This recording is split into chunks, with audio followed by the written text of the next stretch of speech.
Hey fam, it's me Aaron, and this is a great day for comics, a comic show, My Little Pony. It's still the top books, we're going to talk about all the top books, but My Little Pony, Friendship Magic has a special place in my heart and in a comic shop's heart. We've always been a place where people made friends and friendship was magic, and the late Triforce Mike that did the videos with me and helped me build this store was the biggest Brony, introduced me to ponies, and it's just awesome. This book was great. I mean, it really, if you are a Brony, if you like the show, it's in the feel for, yes, it's all ages, but the subject matter they choose to do feels right for, you know, adult Bronies. They're doing freaking zombies, basically, okay? It's like freaking zombies. It's tied into the villain from the finale of season 2. But, I mean, seriously, it's changeling, you know, they're infected. They're not eating other ponies, but they're infected. And Pinkie Pie has the idea that they can just walk around looking like zombies, and they'll fit in and whatnot, which is reminiscent of, obviously, Walking Dead, the first episode. And this was very fun. I really enjoyed it. Katie Cook and Andy Price nailed it. And there's 6 covers, 6 main covers of the main 6, that's, you know, Pony Main, and they're actually all connecting. And then there is this subscriber cover that has stripper glitter on it, and it's done by Jill Thompson, who did Beasts of Burden, so excellent choice there for, you know, she does animals well. And then finally there is this super awesome, you know, Brony-tacular box set of all the main 6. It's a slipcase, heavy cardboard stock box. It's awesome. This is what I'm gonna get. And just ponies, this is Pony Week.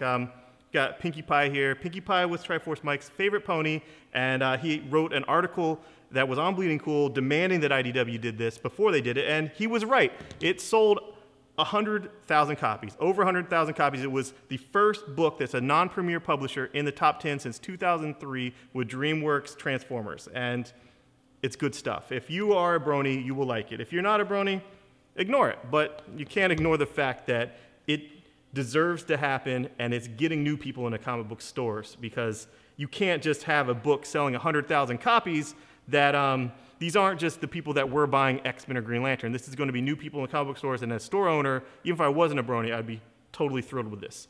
DC had Aquaman 14, which is the prelude to Throne of Atlantis. You know, the sea is attacking the land. Aquaman is going to defend the land, as is his mission statement, and it's going to be tying into Justice League. But Jeff Johns is writing both of them, so that's just awesome. It's like Justice League, Aquaman is shipping, you know, the same time. And if you're reading Justice League, you know that Aquaman is pretty much the main character. I mean, Jeff Johns has him shine all the time. He's fighting for leadership with Batman. He's showing that he might be a better leader than Batman. I mean, he's freaking king. So anyway, this is cool. And the first parts are both coming out the week after Christmas, which is basically the day after Christmas, the Wednesday after Christmas. Both first parts of the Game of Thrones of Atlantis will be out.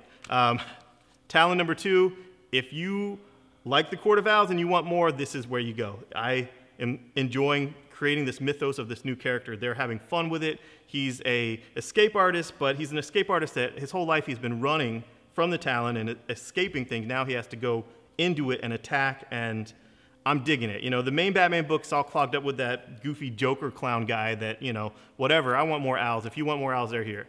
I mean, obviously I like the Joker book, but Marvel, they've been coming out with so many number 1s. They're just throwing them at us. Just, here's all these number 1s this week. Here's 5, here's 6, here's all these number 1s. You know, you thought we were going to do one a week? Well, screw you guys, you know, but I've enjoyed most of the Marvel Now number 1s. This week it's all number 2s, except there's one number 1 I'll talk about later, but it's all number 2s. The most anticipated number 2, Uncanny Avengers. It's freaking late. It's not Marvel Now, it's Marvel Now and later, and this one was later. And it's awesome, though.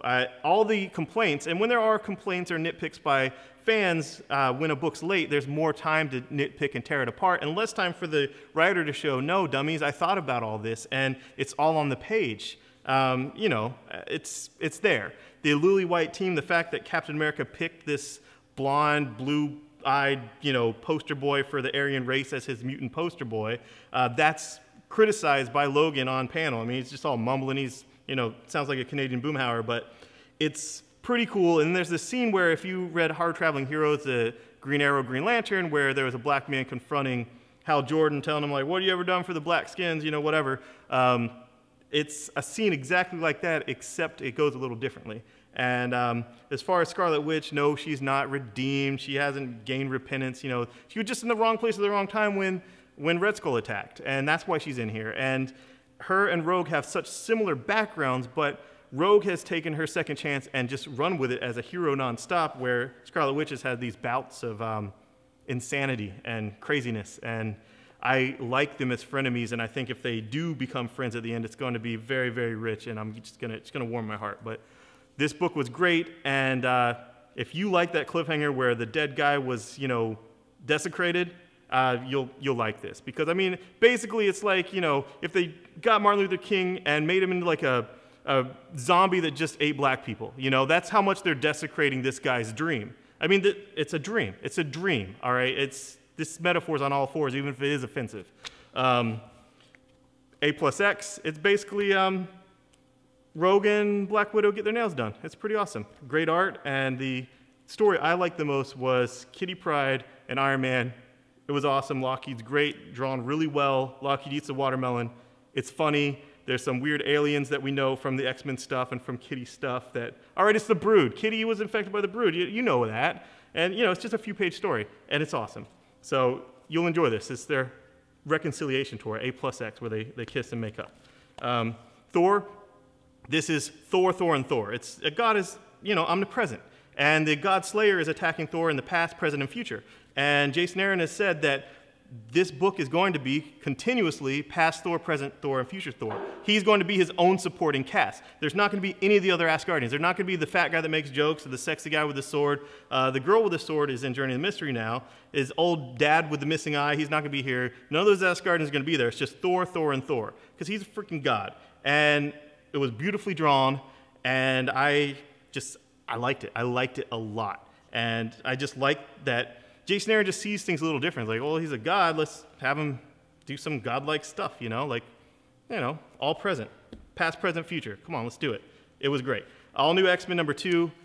Sorry, guys, I've already read '3 on the Marvel retailer sites, and this is awesome. This is great. I really liked it way more than I thought I would. This doesn't happen this issue, and it's not a spoiler that it will happen, because you know it's going to happen. Cyclops confronting Cyclops. It's worth it. It's awesome. With this issue, you got Wolverine confronting Jean Grey. You got Beast further explaining why he did what he did. And it's really, really good. I just like this idea. And it's like if old me just came, like the old punk rock me talking crap to me, like calling me a sellout. It's like, you know, I bought in, all right? I'm running a business. I'm not borrowing money from my dad to pay rent, so shut the hell up, you know? This is good stuff. I dig it. And the only #1 out this week is FF. This was another book that I thought was really freaking weird. I mean, I like these creators. I really like the Madman artist, Mike Allred, but it's weird. I mean, Miss Thing, come on, Miss Thing? Like, I don't know. And Scott Lang, he's not my favorite Ant-Man. My favorite Ant-Man is Kirkman's Irredeemable Ant-Man.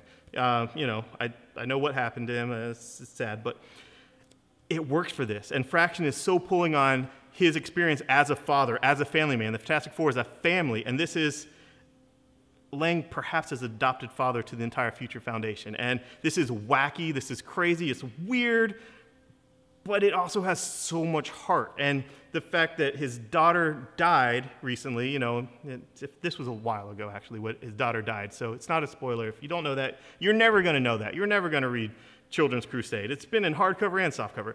But anyway, he feels like Reed tricked him into dealing with these kids. He does not want to deal with kids. He doesn't want that old wound opened. And you know, to ever get healing, you have to like go into that wound and reclaim it. And you know, that's, you know, it's wacky, it's weird, but it's also very passionate and good. And finally this week, Bedlam, we got the second print of #1 that sold out everywhere, especially us with our Fandom variant cover. And this is why I'm doing Fandom variants. Look how cool this is. This is an homage to Killing Joke, with Joker with his hands in his hair. I mean, freaking awesome. I love this book. I love Nick Spencer, he's my boy. The art's great in here, and I like the idea of, can someone like Joker be redeemed? Is evil something you are or something you do? I like what they're playing with, but let me defend me doing these variant covers. One, these are not ratioed variants. These are not have and have-nots. These are not where it's like super rare and I'm charging money and I can only sell it to 1 or 2 guys. I'm selling it cover price. The haves are my customers that are enjoying this, and it's fun.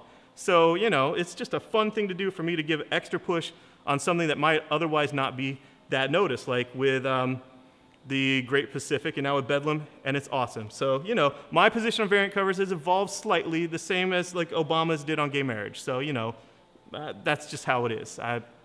It's fun. Thanks, guys. Bye-bye.